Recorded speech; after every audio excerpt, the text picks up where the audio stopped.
The year is 1999, the internet is barely out of diapers. There are no moderators, no algorithms, no terms of service anyone actually enforces, just chat rooms full of strangers and absolutely zero consequences for being a creep. Unless, of course, you stumbled into the wrong chat room. Unless you stumbled into ours. And if you were really unlucky, you stumbled into our chat room and caught the attention of my girlfriend, a woman our community genuinely described as more evil than the devil herself. Farmer Bob was really, really unlucky. This is a story from the wild early days of the internet, before social media, before content moderation, before anyone had figured out the rules.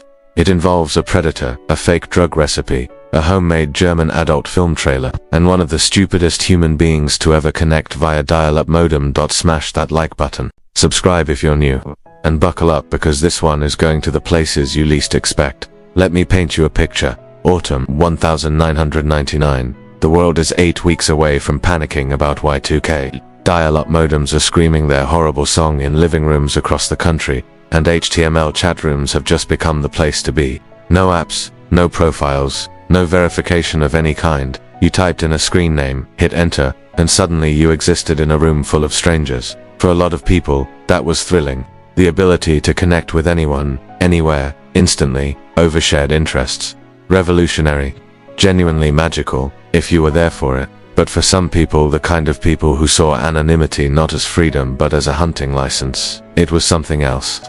Entirely the way these chats worked, there was a feature called a whisper, the old school DM. You could send a private message to someone in the room, visible only to them, completely hidden from everyone else. Perfect for friendly conversation. Also, as it turned out, perfect for every variety of harassment you could imagine. And since nobody was logging anything, nobody was tracking anything, and you could change your screen name in 15 seconds, the creeps had basically built themselves a perfect playground. The targets were almost always girls and young women. The pattern was always the same. Start with whispers, charm your way into an email exchange, and from there, well, this was the era of the low-resolution, unsolicited photo.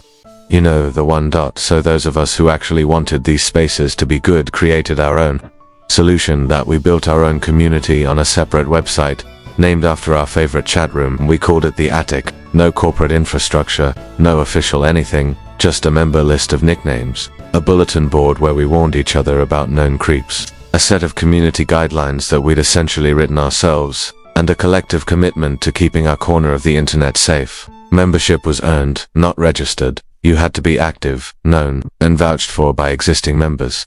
And we had tactics. The most beautiful one was the whisper flood. The second we identified a creep targeting someone, the whole community would coordinate and simultaneously send that person hundreds of identical whisper messages, CTRL plus V, CTRL plus V, CTRL plus V, flooding their screen with the same text on repeat until their connection buckled under the weight of it. 95% of creeps simply gave up and left. Their little hunt wasn't worth a frozen screen. We were good at this.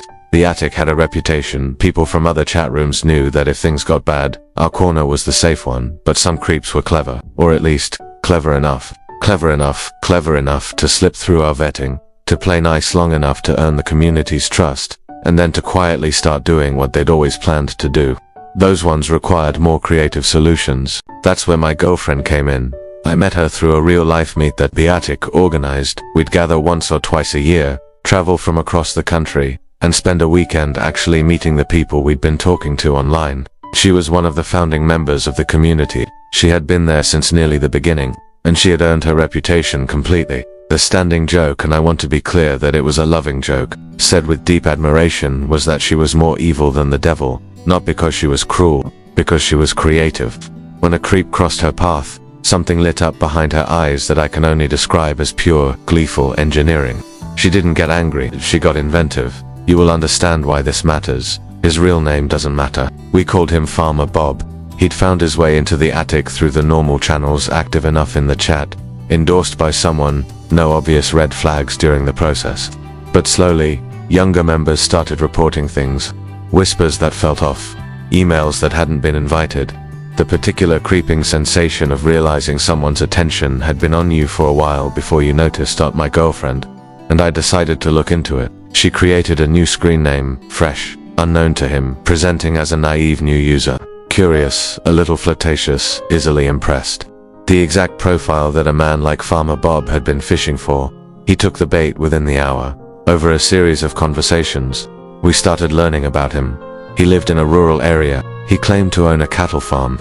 He described himself as wealthy, successful, and irresistible to women. He used the word females, which, if you've spent any time online, tells you approximately everything you need to know about a person. He bragged about his wooden shoes, which he apparently wore always, and which he believed were a significant part of his appeal. He was, to be completely honest, one of the least self-aware human beings I have ever encountered, and we have encountered many. He was also, we quickly realized, spectacularly, almost impressively stupid. I don't say this to be unkind. I say it because it is the central fact around which everything else in this story orbits.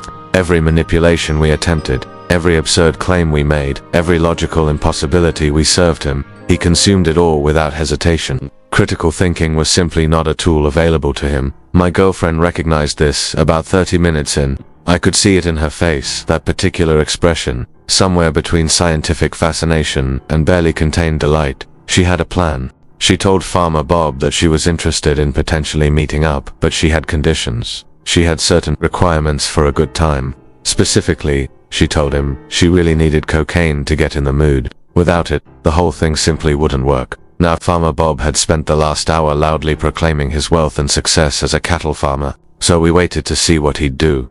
He told her he couldn't afford it. The man who owned a cattle farm could not afford cocaine. He also, during this same conversation, let slip that his parents would be out of town that weekend, apparently having forgotten that he had been portraying himself as the owner of the property, not the son who lived with his parents on the property.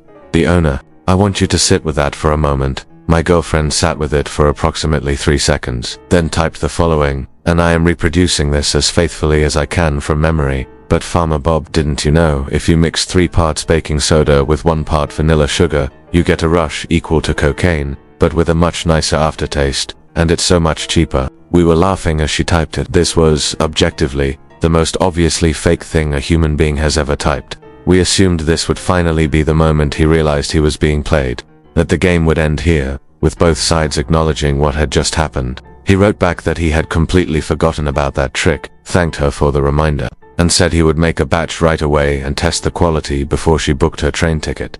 We stared at the screen. We logged off. A few days passed. We assumed he'd tried the baking soda, felt nothing, and finally understood he'd been had. We half expected him to just disappear. Instead, we received an email, written entirely in capital letters. He had done it. He had mixed baking soda and vanilla sugar and snorted it. And rather than concluding that he had been tricked by someone who told him that baking soda was cocaine, he concluded that she had given him the wrong ratio. He was furious. He wanted answers. He wanted justice. My girlfriend considered this for approximately 4 seconds. Then she told him he'd clearly gotten the measurements wrong, and that she used this recipe all the time in her professional life, which she was happy to explain if he was interested.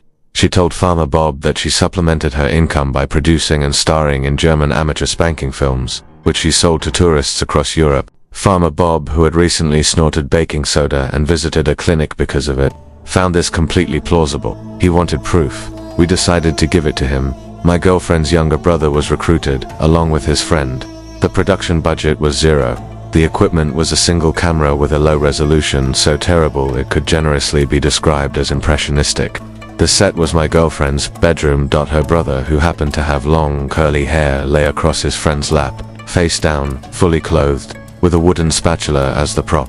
His friend sat on the bed looking confused but committed to the bit. I stood behind the camera, clapping 2 wet hands together rhythmically to produce a convincingly unpleasant sound effect. My girlfriend and I shouted what can only be described as enthusiastic German-adjacent nonsense while her brother and his friend mouthed along silently. The title of our production was, and I will not be elaborating further, Spankin' Main Cheese. The quality was so bad, so blurry, so poorly lit, so obviously chaotic that it functioned as its own kind of disguise. It looked bad enough to be real. We sent him the trailer. Farmer Bob was completely convinced. He begged us to sell him the full films. He was enthusiastic. He was invested. He had, apparently, no functioning instinct for self-preservation whatsoever. We told him we'd be happy to send the films. He just needed to try the baking soda recipe one more time first. She wanted to make sure he'd gotten the ratio right. We never heard from Farmer Bob again. No email, no whispers, no reports from other community members with his address. he was simply gone. Whether he tried the recipe a second time and arrived at some conclusions, or whether something in his remaining brain cells finally fired in the right sequence and he realized what had happened, we'll never know.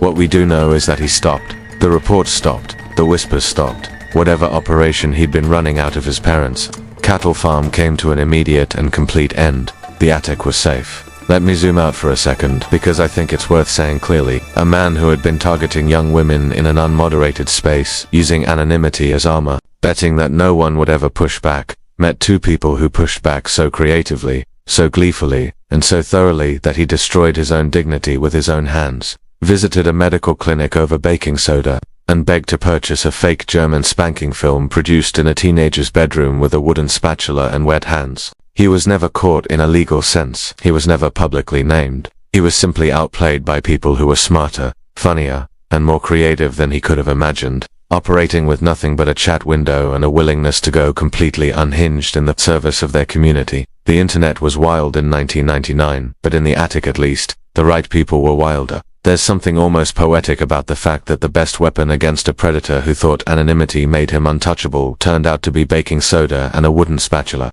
He thought nobody was watching. He thought nobody would bother. He thought the internet was his, and that the people in it were there for the taking. He thought wrong. And somewhere out there, on a broken hard drive, there is a trailer for Spankin' Maine. She said, I truly hope someone recovers someday, for historical purposes. Obviously, if this story made you laugh out loud, and honestly, if it didn't, I'm worried about you. Smash that like button and drop a comment. What is the most creative way you've ever seen someone deal with an online creep? I want every single story. And if you want more tales of vintage internet justice, absurdist genius, and the occasional homemade fake film production, subscribe. We have got plenty more where this came from. See you in the next one.